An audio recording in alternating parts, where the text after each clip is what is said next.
देशी गोवंश टिकवण्यासाठी त्यांचं संवर्धन करणं काळाची गरज बनली आहे। हीच गोष्ट ओळखून केदार शिंदे या तरुणानं पुणे विद्यापीठातलं आपलं शिक्षण झाल्यानंतर नोकरीच्या मागे न लागता थेट गाव गाठलं। घरची 22 एकर शेती होतीच, पण त्याला गोपालनाची साथ द्यायचं ठरवलं। गेल्या काही वर्षांपासून तो नांदेड जिल्ह्यातल्या स्थानिक लाल कंधार वाणाच्या गायींचं संगोपन करतोय। यापासून त्याला वार्षिक किमान 2 लाखांचा नफा मिळतोय। शिवाय शेतीला शेणखत देखील मिळतंय। आज आपण केदार शिंदेच्या लाल कंधार गोपालनाची माहिती घ्यायला नांदेड जिल्ह्यातल्या सगरोळी गावात जाणार आहोत।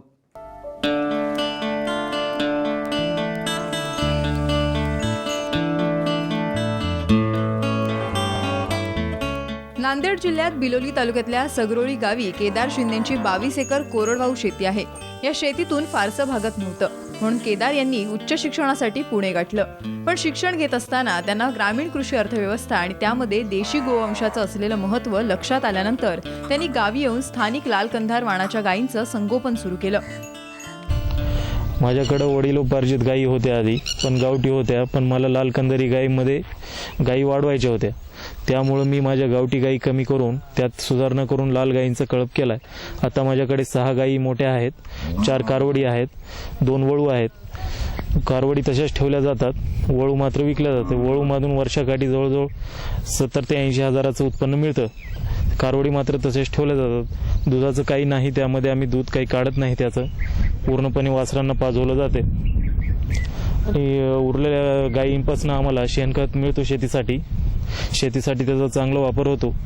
एवढीच इच्छा आहे की जे लाल कंधारी गायी आहेत त्या अशाच वाढत जाव्या आणि प्रत्येक तरुणांनी ह्यापासून काहीतरी घेऊन जे देशी गोवंश आहे त्या भागातलं त्यांनी जोपासावं।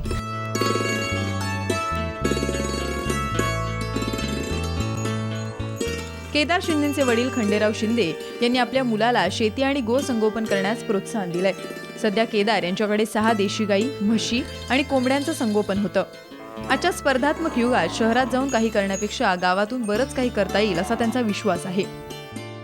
पूर्वीपासूनच आमच्याकडे देशी गायी होत्या, त्या गायी जुन्या वेगळ्या होत्या थोड्या, त्या कमी करून लाल कंधारीच आम्ही वाढवण्याचा प्रयत्न सुरू केला आणि माझीच परंपरा चालवण्याचा प्रयत्न माझा मुलगा करतोय। आता माझी त्याला पूर्ण 100% सहमती होती।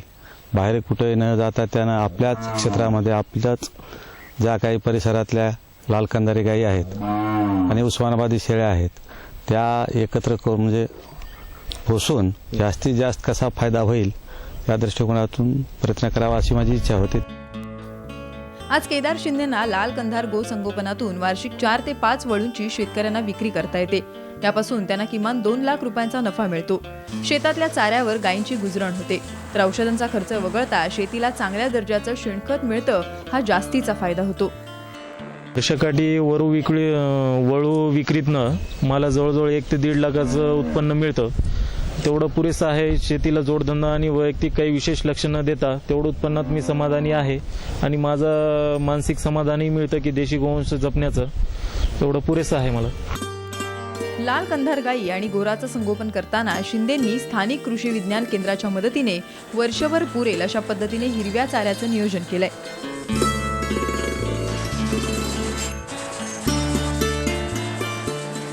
भविष्यामध्ये जेव्हा उन्हाळ्यामध्ये चारा नसेल तर त्यावेळेस आपण आपल्या शेतामध्ये चारा उपलब्ध असणं गरजेचं आहे। याकरिता कृषी विज्ञान केंद्र सगरोळी असेल नांदेड जिल्ह्यामधील किंवा इतर आपापल्या जिल्ह्यामधील कृषी विज्ञान केंद्रामध्ये उपलब्ध असलेला फुले जयवंत असेल, फुले यशवंत असेल किंवा धारवाड हायब्रिड नेपियर 6 ज्यालाच आपण संपूर्ण जातीचा चारा म्हणतो, हे बहुवार्षिक चारा पिकं आपापल्या शेतामध्ये शेतकऱ्यांनी कमी पाण्यावर येणारी ही पिकं आहेत चारा पिकं, तर ती त्यांनी लागवड करावी आणि नजीकच्या काळामध्ये जो आपल्याला दुष्काळ सदृश परिस्थिती निर्माण होणार आहे किंवा ज्याची भीती आपल्याला वाटते तर त्याच्यावर मात करण्यासाठी हे एकदम चांगलं चारा पिकं आहेत, त्याची त्यांनी लागवड करायला पाहिजे। लाल कंधार गायी उष्ण प्रदेशातही चांगला तग धरतात, त्यांचा आजच्या हवामानात चांगला फायदा होताना दिसतोय।